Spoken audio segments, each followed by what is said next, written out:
Good morning. It's March 30th of 2023. I am coming to you with the Threads of Fate Oracle deck again, the Ascendant Edition. Took some time to meditate with my cards this morning and felt like this was the best deck for the day. Now remember, for the daily energy readings, I like to pull 3 cards. The first card is the morning, early afternoon hours energy. The second card is midday into early evening. And the third card is evening into your dream state and the processes that happen while you're sleeping, the healing that happens during that time. So let's go ahead and take a look. In the first position, we have the Love card. For the second part of the day, we will be sharing wisdom. And for the third part, the Shadow card. So let's talk about love this morning. This card is an invitation to examine love in all facets of your life. This is love of self, love of others, your healthy and not so healthy boundaries, your presence with others, your relationship with intimacy. If you feel seen and heard, passion, joy, and total responsibility.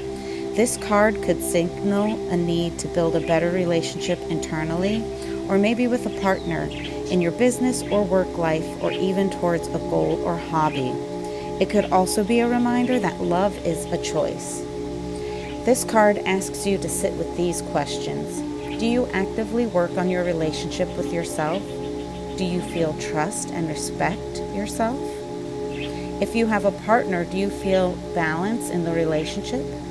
Do you feel balance in your friendships? How do you feel in your work environment? What is your relationship with passion? Do you make time for it? What about intimacy? Do you feel comfortable with it? Do you feel love avoidant or love addicted? What is your attachment style? And how do you express love? I encourage you to take some time this morning and sit with these questions. I do believe that love is the energy of God. Love is God, and it's important that we truly learn and understand love so that we can truly learn and understand God in our life. The second energy going into midday is to share wisdom. This card is about the wisdom of experience. Our most potent medicine is born from the trials we have endured. It is easy to underestimate all that we know and all that we have learned, but we each have a unique perspective and offering to this world. Our wisdom evolves with us. Right now, you are being asked to speak more loudly about what you do know. Do not worry about what you don't know or whether you think you are qualified enough. It is time to put voice to all that you have experienced. I love this card for the midday. You know, when we start hitting that 2 p.m. lull and losing our energy, it's important to remember that we have value, we have worth, and our experiences are valid. So instead of getting bogged down with that midday lull, use it as meditation time. And then ask the universe, what can I share with the world today? What wisdom can I provide? Going into the evening hours and our dream state, we have the Shadow card, which can sound ominous, but let's not judge it. This card indicates that diving deeper into your shadow at this time will be beneficial. It is through knowing our unconscious self that we find the root of our blocks, perceived limitations, and wounds. It is also how we come to know ourselves in our totality. We cannot reach our true potential without meeting our shadow and working with parts of ourselves that we have been told to lock away or be ashamed of. This includes brilliant aspects of ourselves too, not just perceived flaws. The truth is, your shadow is your greatest gift. I love this card as a meditation to take into our dream state.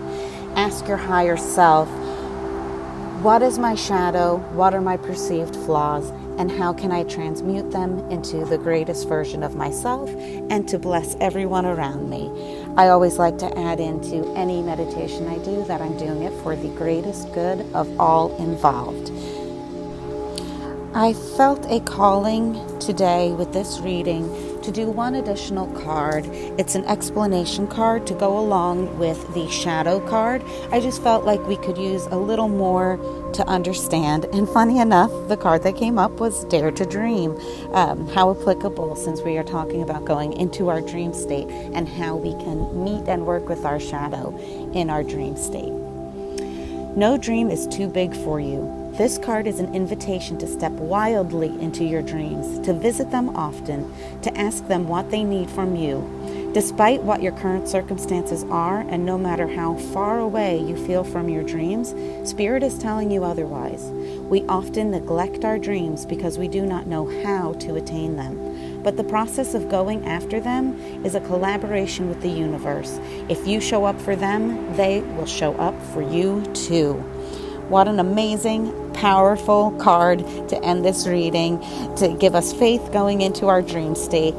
If we take time in the morning to meditate, take time in the afternoon to reconnect, and then use our dream state as meditation, there is nothing we cannot accomplish. Thank you so much for spending this time with me. I appreciate you all more than you know. Be blessed.